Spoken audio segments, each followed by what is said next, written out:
14. Februar 1939. Heute beehrte unser geliebter Führer mit seiner Anwesenheit die Taufe des mächtigsten Staates. Das Schlachtschiff Bismarck wurde seinen Elementen von der Enkelin des eisernen Kanzlers übergeben. On February 14th, 1939, the massive hull of an unfinished German warship slid into the water at Hamburg. For the Nazi Party, it was a day to celebrate the country's resurgent military power, a moment to be savored by the Führer himself.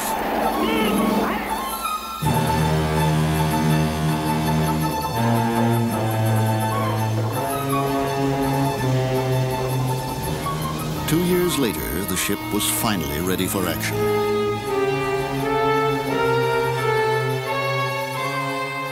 When she left port in the spring of 1941, she was widely regarded as the most elegant and the most dangerous battleship ever built.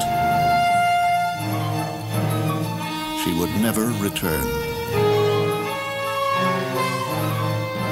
Her name was the Bismarck, and she was about to become a legend.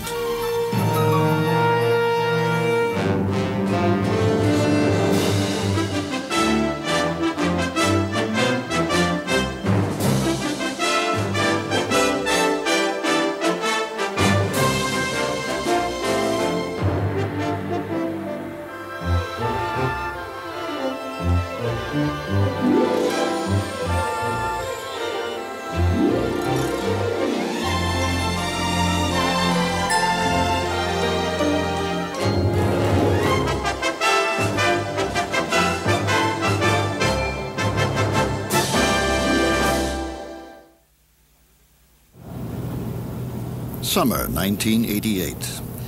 A converted trawler named Starella leaves Spain, bound for the North Atlantic, where the Bismarck sank nearly half a century ago.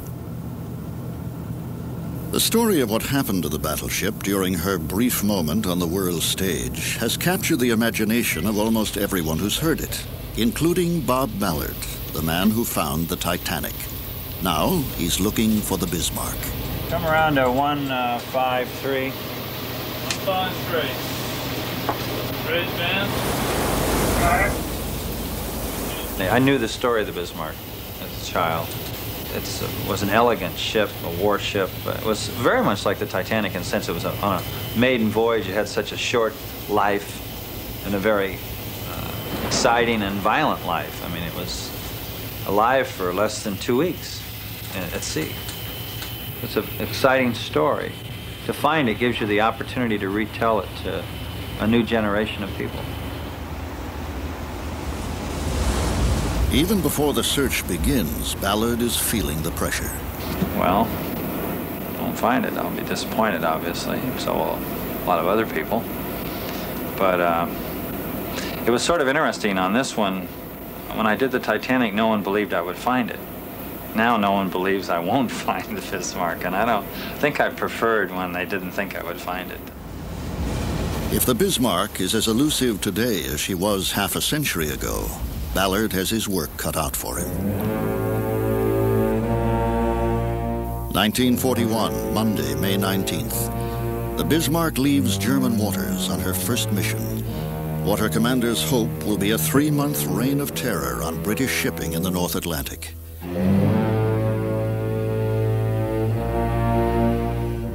She is a monumental weapon, 1/6 of a mile long, displacing 53,000 tons. Her 15-inch guns are aimed with the help of stereoscopic rangefinders and can hurl a 1-ton shell 20 miles with ease. Her crew of over 2,000 men has been hand-picked for duty on a ship rumored to be unsinkable. Many are 18 or 19 years old, about to see combat for the first time. The Bismarck is like a huge cat waiting to pounce on unsuspecting prey. But first, she must prowl into enemy territory without being seen. 2 days out of port, the Starella approaches the Bismarck's last known position, 600 miles west of France. Because no one knows exactly where she sank, the search could cover nearly 100 square miles. As far as the location of where the Bismarck was lost, we have 4 separate positions. One was by the Dorchester, which was the ship that dogged the Bismarck and then actually dealt the final blow when it torpedoed it from both sides. It gives its position over here in the eastern search area. Then there's the position of one of the destroyers, which is over in the western area. A published report also puts it in the same area, and then we have a secret document that puts it even yet a fourth area. Ballard is a pioneer in the use of sophisticated technology to explore the deep sea. Oh, Van, this is bridge. That's 340 now. All right, let's put it in. Take over the control. Okay, bridge, 1853. These transponders will sink to the seabed and begin to emit powerful acoustic signals, allowing Ballard to pinpoint his position on the surface.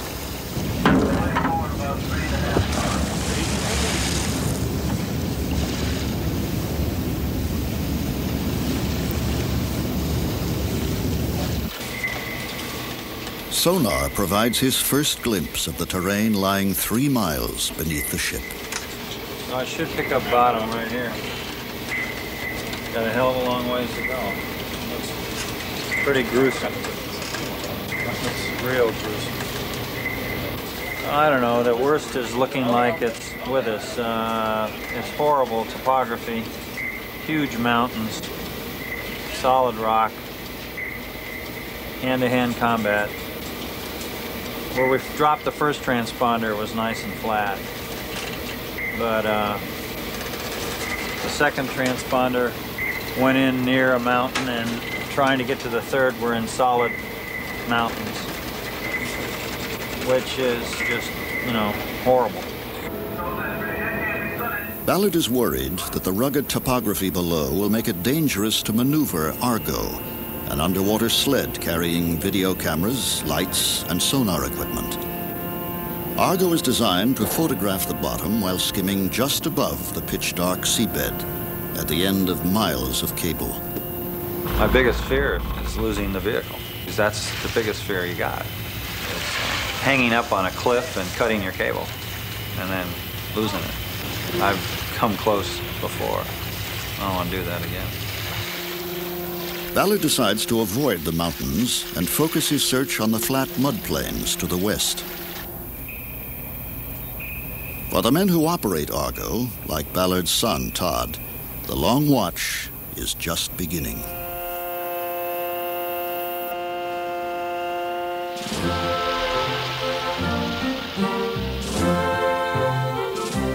(1941), Tuesday, May 20th. The Bismarck steams north and west through Danish waters. With her is a heavy cruiser, the Prince Eugen.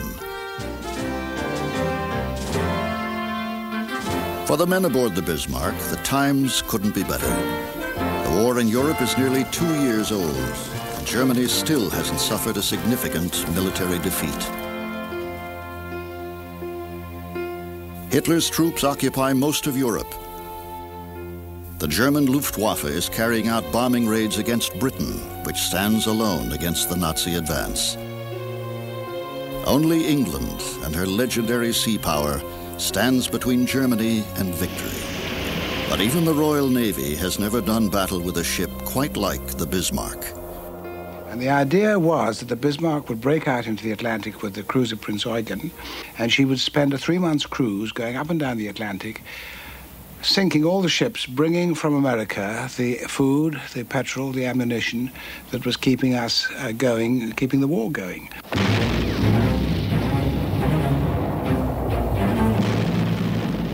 Although the United States won't enter the war for another 6 months, supply convoys from America are already being hit hard by the German Navy. If the Bismarck had got out onto the Atlantic sea routes, she could have done an enormous amount of damage. I think that if she had done that, she could have altered the course of the war. So it was very, very critical. She had to be sunk. But first, she has to be found. As far as British intelligence knows, the Bismarck is still safely in German waters, finishing her sea trials. In fact, she is already making her escape from the confined waters of the Baltic. The German plan is simple, bold, and risky. First, they hope to slip through the narrow waters off Sweden and Norway and break through to the North Sea. If the Bismarck hasn't been detected, it should be no problem to sail into the Atlantic, perhaps through the Denmark Strait. But the Bismarck is detected. On a sunny Wednesday afternoon, a British Spitfire snaps this photograph, showing the Bismarck nestled in a Norwegian fjord. The report that Bismarck is trying to break out is confirmed. Now, all the Royal Navy has to do is catch her.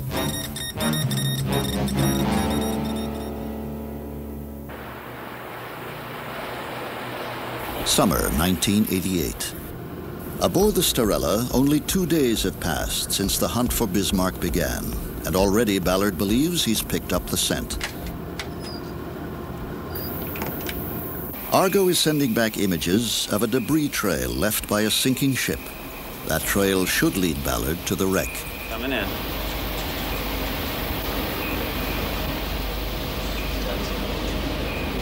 Come up, Todd, to 20 meters. 20 meters. Something is buried here. There's something right there. Going down. Down. Keep going. Down. On the downswing. On the down. Now. Bang. The sinking should have been up in here. I mean, that's the best guess. And that's where we're headed. So we're going to head up there, but stay visual. And try to stay in debris, but we'll smell our way up. For the next 3 days, Ballard follows the meandering trail of wood and metal. On the 4th day, Argo finds something larger. Got a good object coming. Look at that brightness of that sucker. Wow, that's awesome. Whatever it is, it's a big thing. Hold on this altitude. Should be coming right Well, up what's to the this? target. Look at this.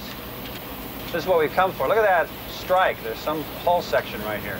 All right, down to about 7 meters.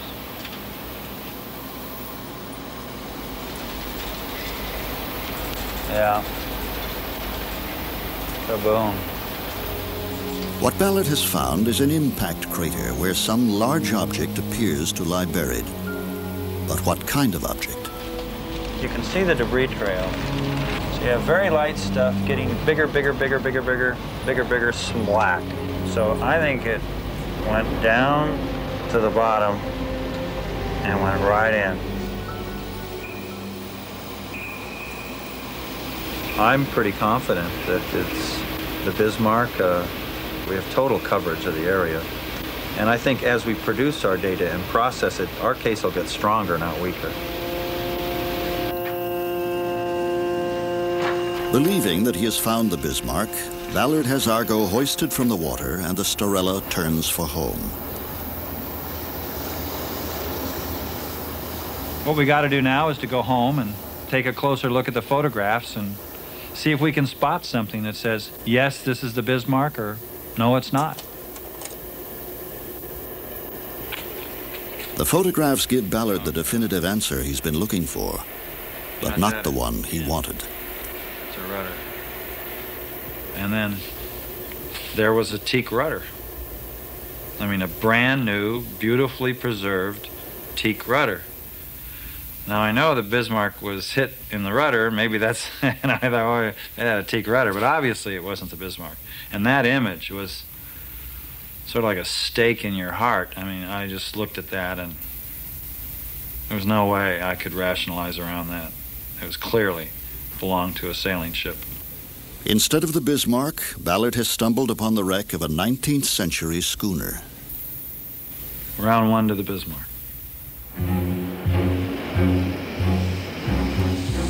50 years ago, the Bismarck was proving to be just as elusive to the Royal Navy. On Friday, May 23rd, the battleship is spotted by a patrolling British cruiser as she prepares to pass through the narrow strait between Greenland and Iceland. 250 miles away, the British warships Prince of Wales and Hood are alerted. They begin steering a course to intercept Bismarck before she reaches open water. Leading the attack will be the largest ship in the British fleet. Now, the Hood was the epitome of everything that was marvelous about the Royal Navy before the war. She was a wonderful ship. She was built during the First World War, and unfortunately she had very poor armor, very lightly covered armor on her decks, and she shouldn't have been there unarmored as she was. Ich sag Ihnen jetzt vorweg etwas. Now, the Hood was a name all of us knew and hated. Our commanders tried to scare us with the name when we were on maneuvers. In every exercise, they'd say, "Our ship is in a battle with the battleship Hood." Im Gefecht mit Schlachtkreuzer Hood.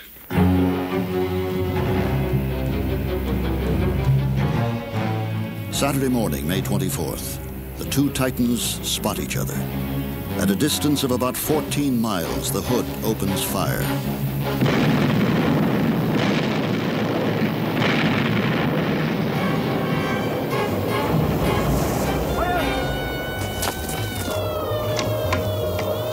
Bismarck responds with a series of salvos.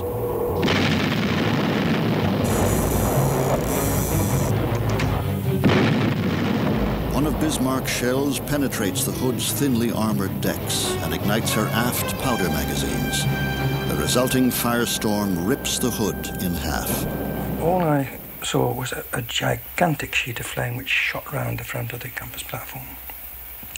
And the ship started to list to starboard.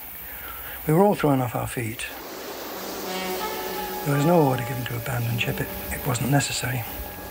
The news spread immediately and was passed on to everybody in the ship, however deep, somewhere posted inside the ship, and the jubilation was almost indescribable, and it was difficult to get the men really back to their stations because of all that elation. I managed to get on one of these rafts, and I turned and looked round again. And she'd gone, and there was a fire on the water where she'd been. And I say the water was about 5 inches thick with oil, and again I panicked. And I turned and swam away again as fast as I could.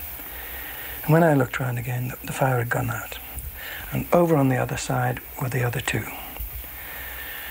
There was no one else came up, just the three of us. In less than 10 minutes of battle, the Hood is gone. Only 3 men from a crew of 1,400 survive.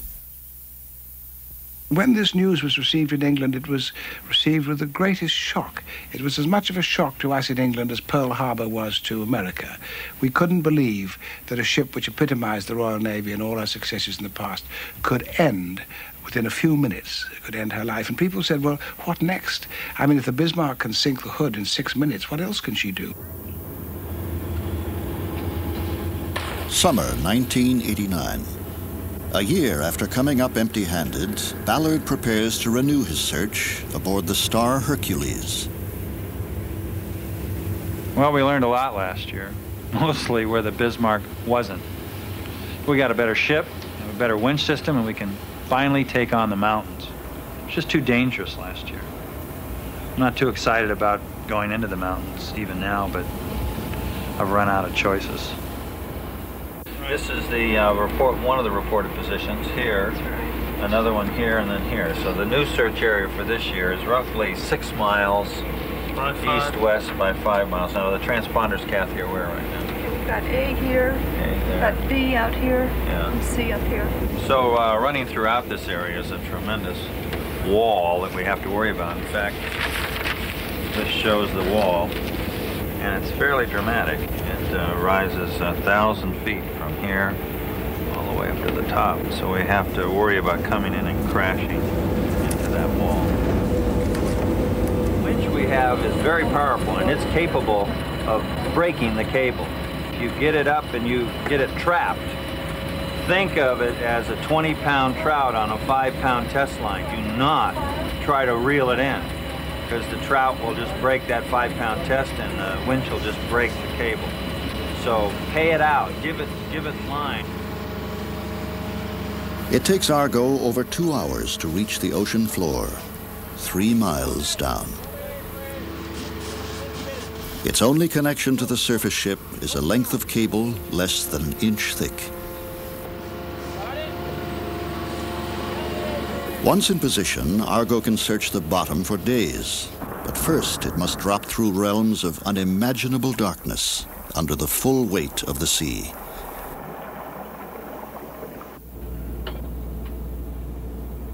Although the sled performs flawlessly, the first week ends without Ballard finding any trace of the Bismarck.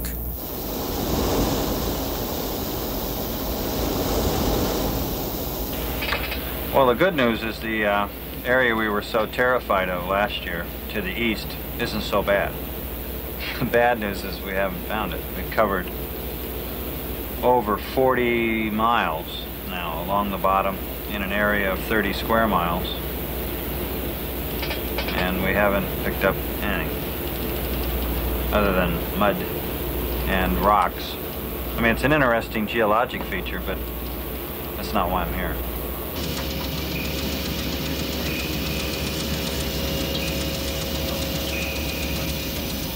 You guys are really milking this one, huh? Why don't you guys find this thing? Nothing yet. Todd, see anything? Nothing out of the door. You almost want to throw trash over just to have something to look at. Anything's more fruitful than this. This is boring. Oh, mud watching? I don't think the world realizes that most of the planet is mud.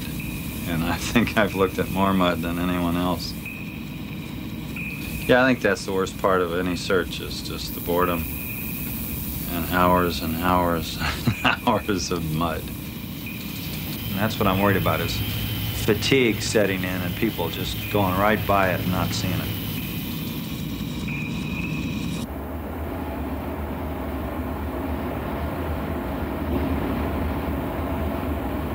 The watch is maintained day and night by shifts that change every 4 hours. So far, there's been nothing of interest to report. Ready for some mud crawling? Good, well, we saw nothing.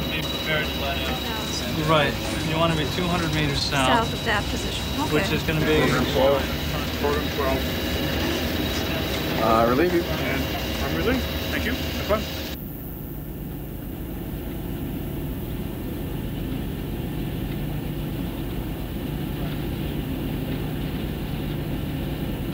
The area we're searching is quickly exceeding the size of the area we searched for the Titanic. So they were really evidently very busy shooting at one another and not very busy at being navigators, because the positions that have been issued so far, there's nothing there.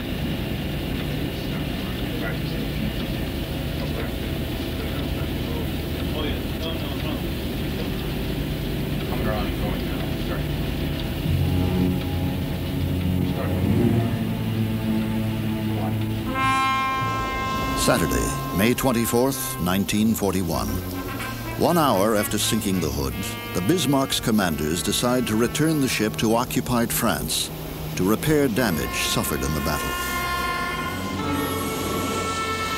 But Bismarck is being shadowed by 3 British warships, while another battle group moves into position for an ambush. Aboard the Bismarck, the officers decide the time is ripe to lose their pursuers.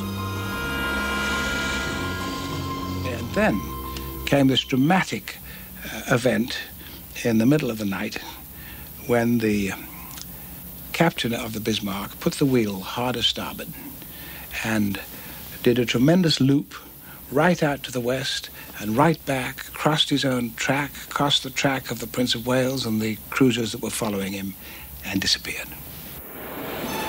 Bismarck's maneuver takes the British completely by surprise.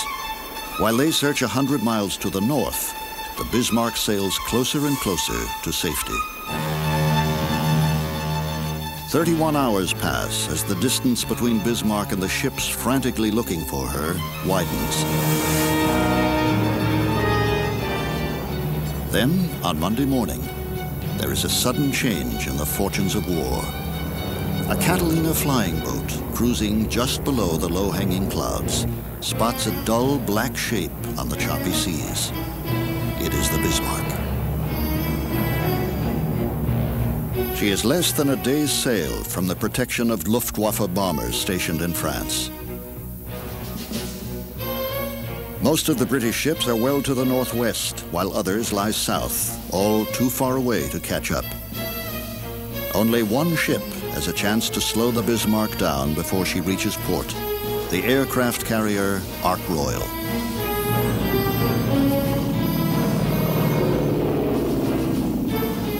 But the Ark Royal is less than an ideal weapon to pit against the Bismarck. Her aging swordfish torpedo planes have wings made of fabric, an attack speed of less than 100 miles an hour, and carry only one torpedo apiece. Yet they are the only weapon the British have left. If the swordfish can't slow the Bismarck down, she'll be in friendly waters by morning.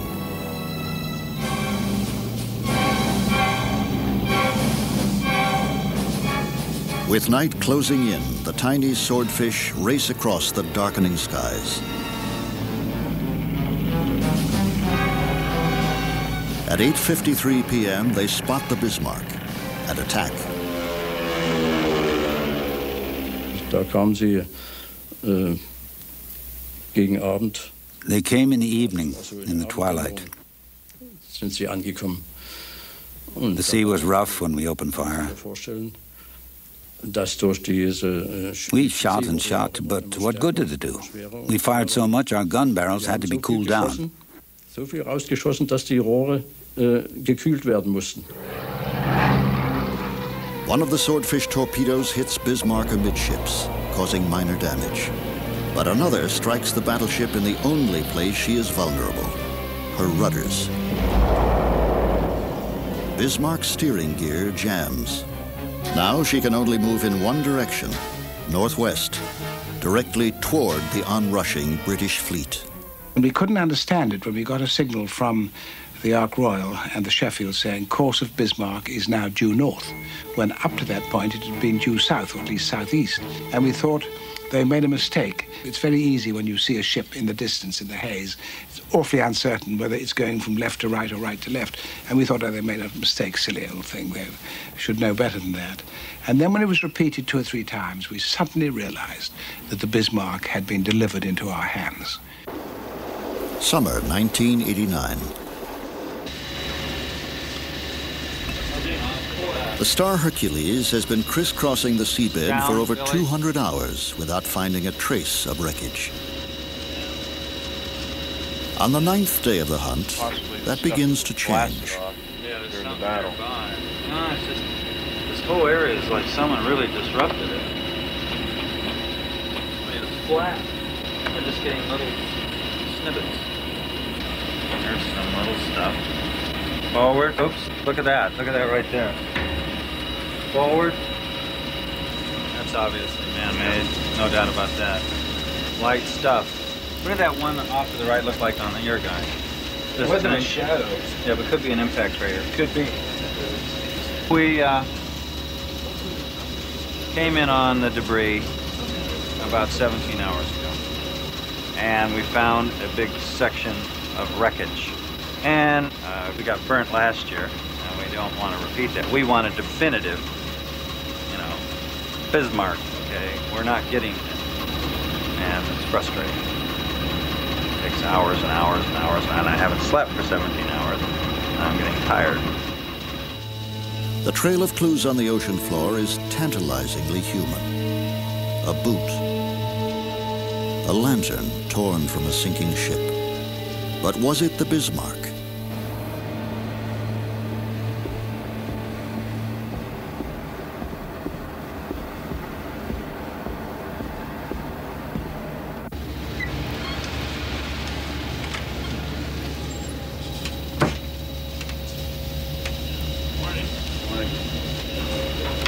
Just junk. Oh, it's a nice piece of junk.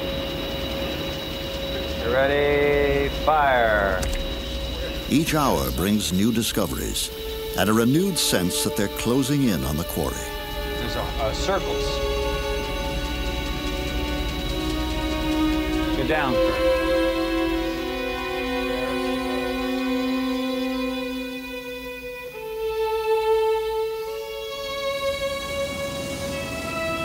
Yet nothing they have found can positively be linked to the Bismarck until just before midnight, when Argo passes over what appears to be part of a turret that once housed Bismarck's 15-inch guns.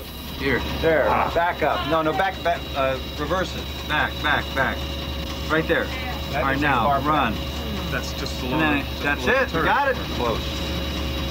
They didn't have those on 18th century sailing ships. No, they did not have those on 18th century ships. They didn't. No. Do you know what just like the boiler. The cylinder, first thing we saw, that was decisive. A fingerprint of the ship. That was decisive. Ballard knows he's getting closer, but he's not there yet. We haven't found the ship. I don't think it was buried. I don't think it slid down that hill. I don't think it's there. I think it's somewhere else, but nearby. And here's more debris coming in. And it's that debris. The debris trail is going to lead us to the ship. We just have to pick up the scent again. Tuesday, May 27th, between midnight and dawn. Over a dozen British warships close on the crippled Bismarck, waiting for first light to deliver the final blow. They know their quarry is wounded, but no one can guess how badly. At about midnight or shortly after, the conclusion had to be drawn. It was impossible to do a useful repair, and it was just given up, and next morning had to be awaited. Wir haben beim Geschütz unsere Mahlzeiten eingenommen. We ate our meals at our guns. There was no more warm food, just bread with something on it. And once we had boiled potatoes. And we stayed at our guns the whole time. Und so weiter. Und dann, man hat sich eben nur am Geschütz aufgehalten.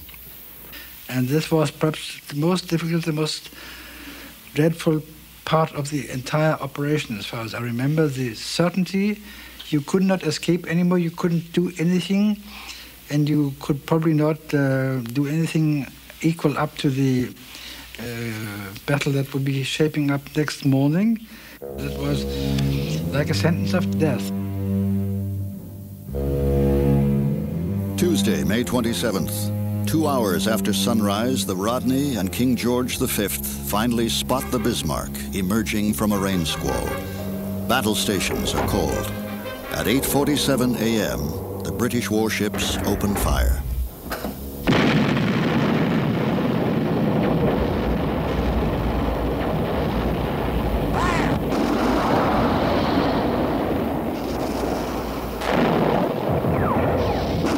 The thing that struck me when the battle started was all the color contrasts. The Bismarck was black, the British ships were gray, the seas were green with the wind creaming the tops, sort of creamy tops. There was the brown of the cordite. When the guns fired on both sides, there was these brown puffs of cordite smoke. And then there was the flash, the orange flash of the guns. And then these enormous shell splashes, high as houses, white as shrouds. And it was majestic. It was a majestic scene. It was an awesome scene.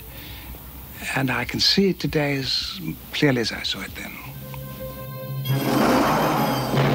For 1 full hour, the relentless British salvos continue. She'd had a lot of damage on the forecastle forward of A turret. And every time she plunged in the sea, the plates on her port bow, extending over a large area, were red hot as she came out, and then when she went into the sea, it was a cloud of steam. Und wie das da aussah, mir ist beinahe schlecht geworden, als ich das gesehen habe, ja. Berge von Toten. What I saw made me sick. There were mountains of dead people, in pieces. There was one crazy man still at his gun, still firing. An einer Flakkanone, da schoss noch einer. Ammunition was exploding. The entire upper deck was on fire. It looked like a heap of rubble. The beauty of the ship was gone. Von der Schönheit des Schiffes war nichts mehr, ja? Then eventually we saw men trickling down, running down the quarterdeck, and then jumping into the sea because it was all over, it was finished. It was a dreadful sight, you know. No sailor likes to see another ship sunk, even if it's an enemy. This piece of film, showing the Bismarck burning on the far horizon, is the last view of the battleship before she began to sink. Ja, und ich überlegte, was machen. Hier bin ich nicht mehr nötig. I thought about what to do. I was no longer needed. What good is anti-aircraft in a sea battle? And we were almost out of ammunition. Und wo sollte ich noch hin? Dann bin ich mit rausgegangen. So I left with some others and we drifted away from the Bismarck on a lifeboat. Mit dem Schlauchboot nachher entfernt vom Bismarck.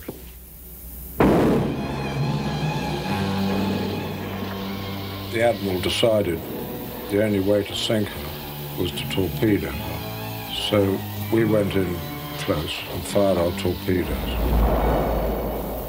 And then we watched her sink.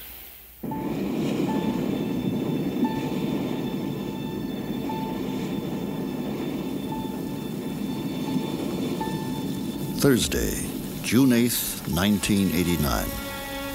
A rainy, overcast morning, very much like Bismarck's last hours at sea. And once we've established that, we're going to turn around, come back west of that line, go again around the top. Looks like we have a big target coming up on the port side, about 45 meters out.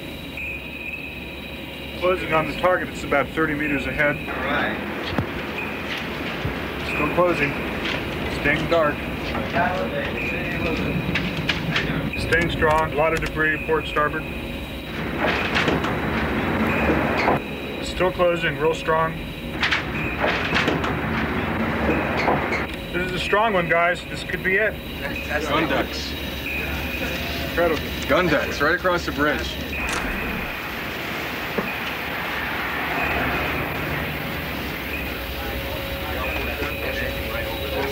Look at that baby. Yeah, the bridge is gone. Again? We got it, huh? It was in that crater. And it just kept boom, boom, right across the middle. You couldn't offer anything better. I tell you, absolutely amazing. So it's 100 meters further than what we were. Well, I guess you want to through the trash. All right.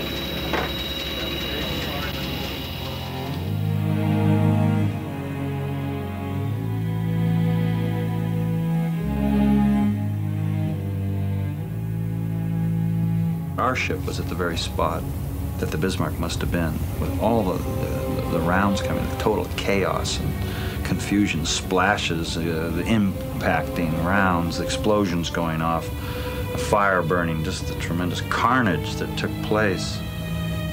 And then to realize that the ship sank and then there were all these people in the water around you. You could almost see them swimming in this churning sea full of oil, and I relate to that as a seaman.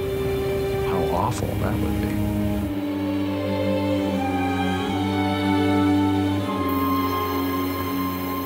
Anschließend schwammen wir etwas, nicht? We swam for a little while, just to keep moving so we wouldn't freeze. The water was about 10 degrees Celsius. It was so difficult to swim in the oil that had assembled on the surface of the ocean from the sunken ship. It penetrated in our faces and ears. It was terrible and made everything most difficult. We were ordered to go and rescue them in the ship I was in. So we came up slowly to them and tried to pull them up the ship's side on ropes.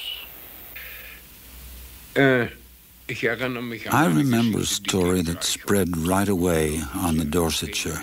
A British seaman saw a German sailor who had no arms, trying to swim. So he climbed down into the sea and fastened a rope around the man's body. I reached one of the ropes to help them pull this survivor up, and then we noticed that he had both his arms shot off and was holding the rope with his teeth. And he fell off just as we got him to the upper deck. And I went over the side to tie a bowline around him. So I did that, then I lost him. For those of us on the Dorsetshire, the name Joe Brooks means something. Our government should give that man a medal for humaneness.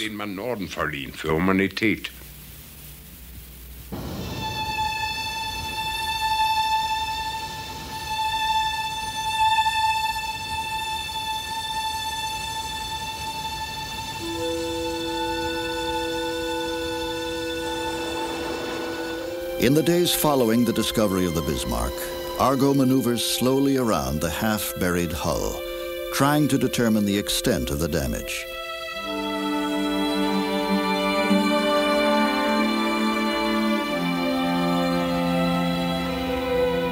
Well, I think any time you retell a story, particularly World War II, people learn from it. I mean, the futileness of it, the stupidity of it, the wastefulness of it. I think we need to be reminded of that. And I think one needs to be reminded of all that happened during World War II. And I think it's very critical that people reflect back so we don't repeat these things.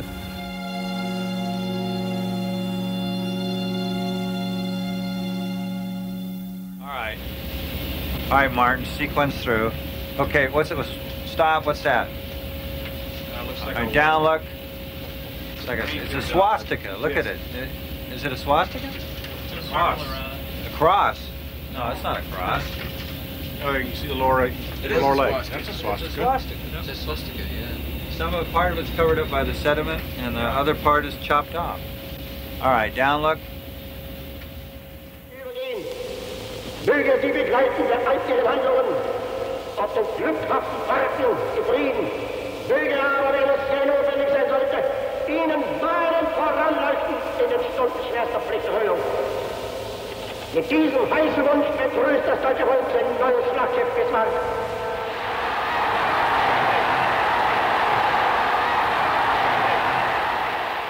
Now the ship that Hitler called this majestic giant of the sea can only be glimpsed in fragments. A ghostly section of the bow with decks of polished teak.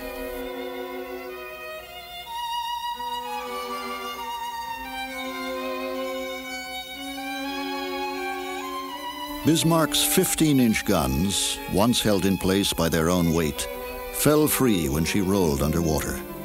Only empty holes remain. Across one of the 4 turret holes, a crane lies toppled.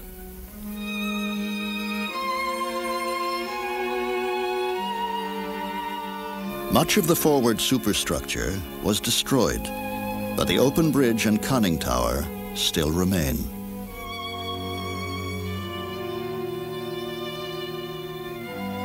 A moment's glory, then 50 years of darkness.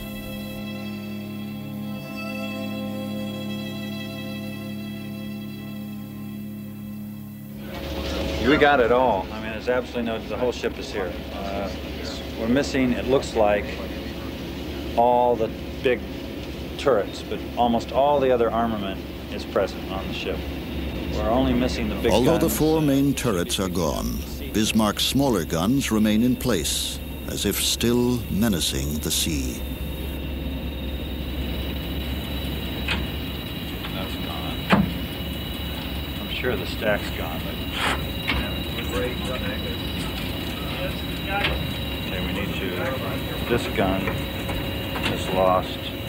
That. Okay, you want to give me some great tip on little anti-aircraft guns. Should be down. Zoom down. There's an anti-aircraft gun. See him? That guy's pointed. The fact that the ship is in one piece seems to confirm German reports that it was scuttled, though the issue is still being debated. I'm sure that it was a combination of scuttling and all the damage it took, and I just find it difficult to understand why they're so concerned about it, and I guess it boils down to pride. Germans wanting to be proud that the British couldn't sink it, and the British wanting to be proud that they could. I'm just shocked that there's hardly that much apparent damage other than the loss of those 4 turrets, the loss of some of the superstructure. I thought it was going to be an awful sight, and it's strangely beautiful. Yes. Just sitting upright, proud.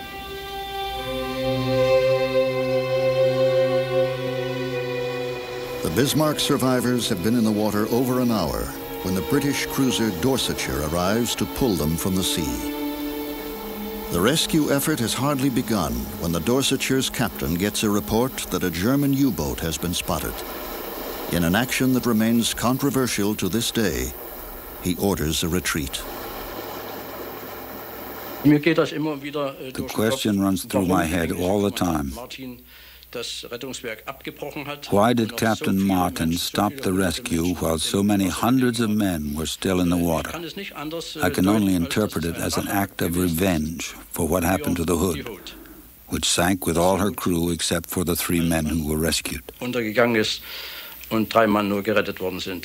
Hardly had I been taken underneath on board the Dorsetshire that I felt by the vibrations of the ship that she had gone with utmost speed, and I had been one of the last to be rescued without ever having a notion of it so far. It was a terrible thing. The water round Dorsetshure's stern foamed and bubbled with the sudden exertion of the screws. Slowly, then faster, the ship moved ahead. Bismarck survivors who were almost on board were bundled over the guardrails onto the deck. Those halfway up the ropes found themselves trailing astern, hung on as long as they could against the forward movement of the ship, dropped off one by one. Others in the water clawed frantically at the paintwork as the sides slipped by. In Dorsetshire, they heard the thin cries of hundreds of Germans who had come within an inch of rescue, had believed that their long ordeal was at last over. Cries that the British sailors, no less than survivors already on board, would always remember. From the water, Bismarck's men watched appalled as the cruiser's grey sides swept past them. Believed then that tales they'd heard about the British not caring much about survivors were true after all. Presently found themselves alone in the sunshine on the empty, tossing sea. And during the day, as they floated about the Atlantic with only lifebelts between them and eternity, the cold came to their testicles and hands and feet and heads. And one by one they lost consciousness. And one by one they died.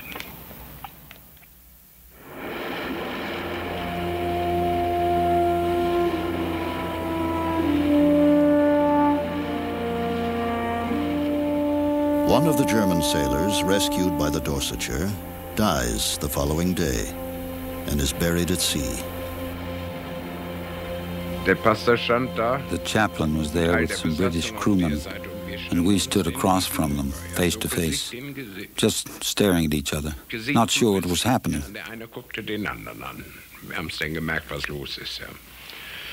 Der Kommandant hat gesprochen. Das militärische Signal, ich glaube, es war der... Then we heard a military signal, and I realized it was a funeral for my friend.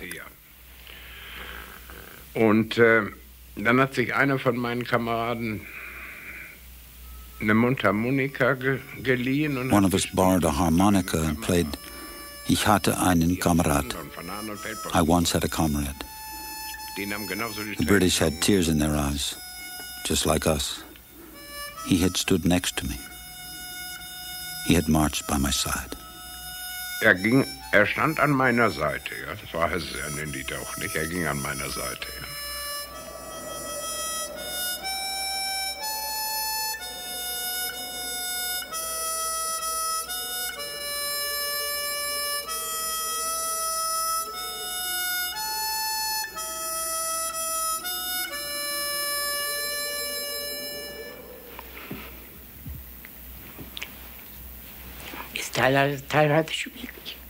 It is sometimes difficult.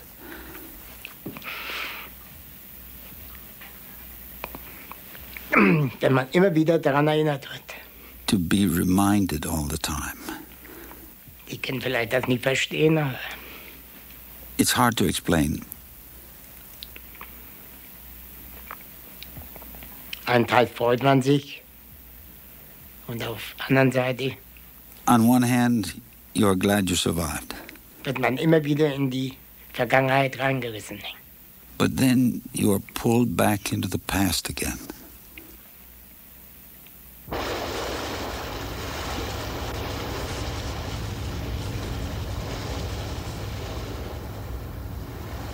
It's inevitable that all great ships in the sea will be found someday.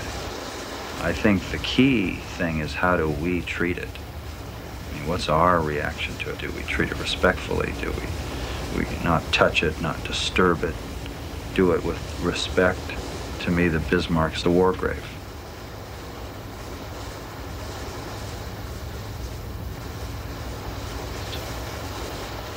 The chase and sinking of the Bismarck was without doubt one of the great sea epics of all time. And it was because of the changing fortunes of either side. There was this great, vast, huge monster come out of its lair, and then in a flash it sinks the big British monster. It disappears. We look for it. We can't find it. A little tiny aeroplane suddenly finds it, reports where it is. Another little tiny aeroplane sends a torpedo which cripples it, and then the big British ships can come up and sink it. It's an extraordinary story. I mean, it's full of heroism, and it's full of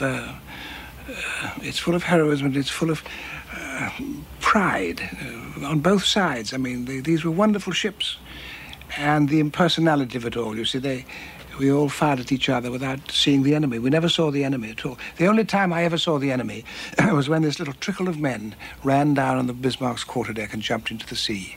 Apart from that, I could have been firing, or we weren't firing ourselves, but the British could have been firing at castles. A sea battle is a very impersonal thing. It won't happen again. Not like that.